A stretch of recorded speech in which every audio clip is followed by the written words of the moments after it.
जय श्री गणेश। नमस्कार। मैं आचार्य संजय द्विवेदी। मेरे समस्त प्रबुद्ध दर्शकों का मेरे चैनल पर हार्दिक स्वागत है। प्रिय दर्शकों, आज मैं तुला राशि का मई माह का मासिक राशिफल लेकर आपके सम्मुख उपस्थित हूँ। मई माह में जो ग्रहों की स्थितियां हैं तथा जो ग्रहों के परिवर्तन होंगे वो इस माह में आपको कितना लाभ देने जा रहे हैं, किन किन भावों में प्रबलता आएगी, इस समय में आपको कितना लाभ प्राप्त होगा, यदि कहीं पर कोई अवरोध या समस्या है तो उसका क्या निराकरण है, संपूर्ण विश्लेषण मैं पूर्ण तरीके के साथ करने जा रहा हूं। प्रिय दर्शकों, इस राशिफल को आप अपने लग्न तथा राशि दोनों के अनुसार देख सकते हैं। तुला राशि के लिए यदि हम स्थितियां देखें तो इस प्रकार हैं। आपके षष्ठम भाव में 4 ग्रहों का योग चल रहा है, जहां पर राहु होंगे, शनि, शुक्र और बुध का गोचर चल रहा है। आपके सप्तम भाव में अत्यंत प्रबल अवस्था में अपनी उच्च राशि में सूर्यदेव का गोचर चल रहा है। आपके अष्टम भाव में गुरुदेव बृहस्पति का गोचर चल रहा है। आपके दसम भाव में मंगल हैं तथा आपके द्वादश भाव में केतु का गोचर चल रहा है। इस माह में 7 मई को बुध अपनी राशि का परिवर्तन करेंगे तथा सप्तम भाव में सूर्यदेव के साथ इनका युति प्रभाव आरंभ होगा। महाप्रबल बुधादित्य योग बनेगा। 13 मई को सूर्यदेव अपनी राशि का परिवर्तन करेंगे तथा अष्टम भाव में प्रवेश करेंगे, जहां पर सूर्य और गुरु का महासंयोजन बनेगा। एक महायोग का निर्माण होगा। 14 मई को गुरुदेव बृहस्पति नवम भाव में प्रवेश करेंगे तथा 18 मई को महापरिवर्तन पुनः होगा, जब राहु और केतु अपने स्थान का परिवर्तन करेंगे।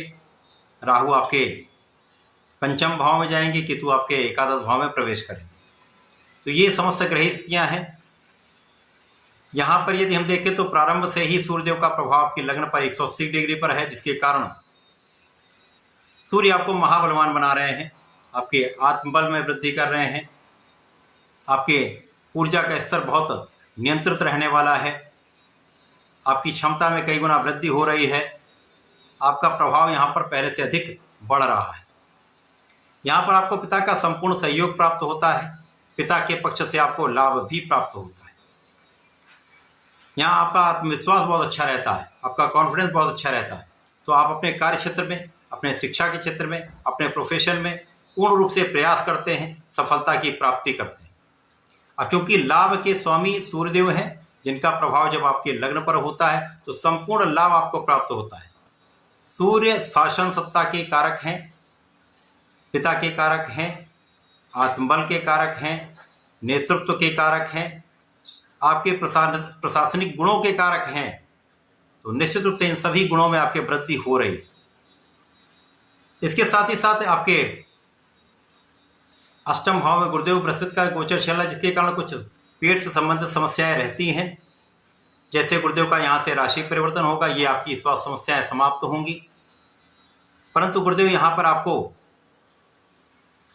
धन का लाभ अवश्य दे रहे हैं, आपके परिवार का सहयोग दिला रहे हैं तथा आपके सुखों में कहीं ना कहीं यहाँ पर वृद्धि निश्चित रूप से होगी।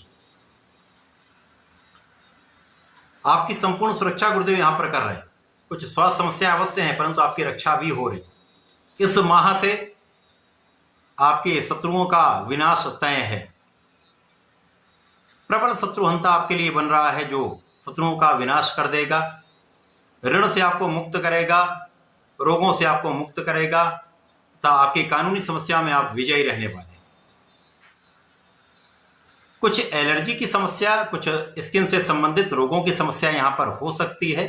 कुछ मौसम के रोग हो सकते हैं, यहाँ आपको सावधान रहना चाहिए था। अपने फिटनेस पर, अपने स्वास्थ्य का ध्यान रखना चाहिए। योगा प्राणायाम अवश्य कराना चाहिए।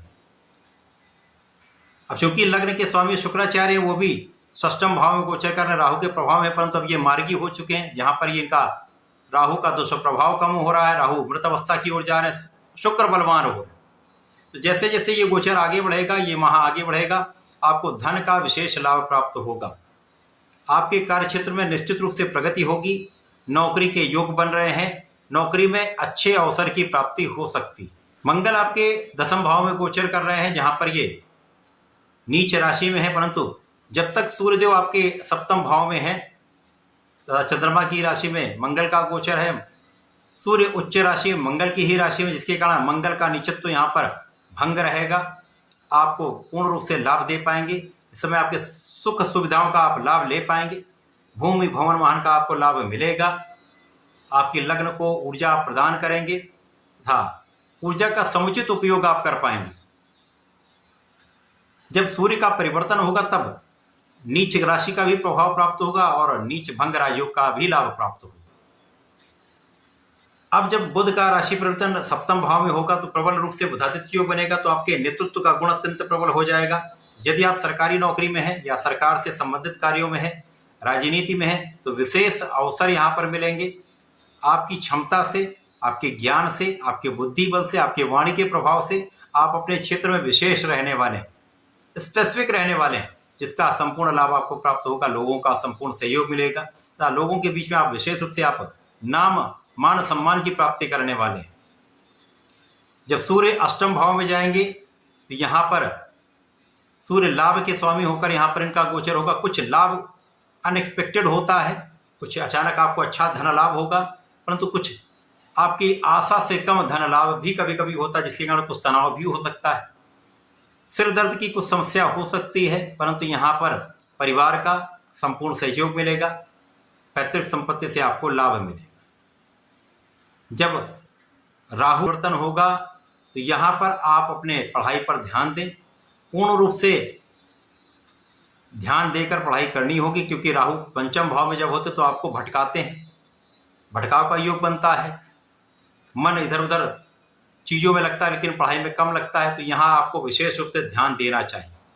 परंतु जब गुरु का राशि परिवर्तन आपके भाग्य भाव में हो चुका होगा तो गुरु यहाँ पर महाबलवान होंगे, भाग्य को भी प्रबल करेंगे तथा शिक्षा के भाग को भी यहाँ पर नियंत्रित करेंगे।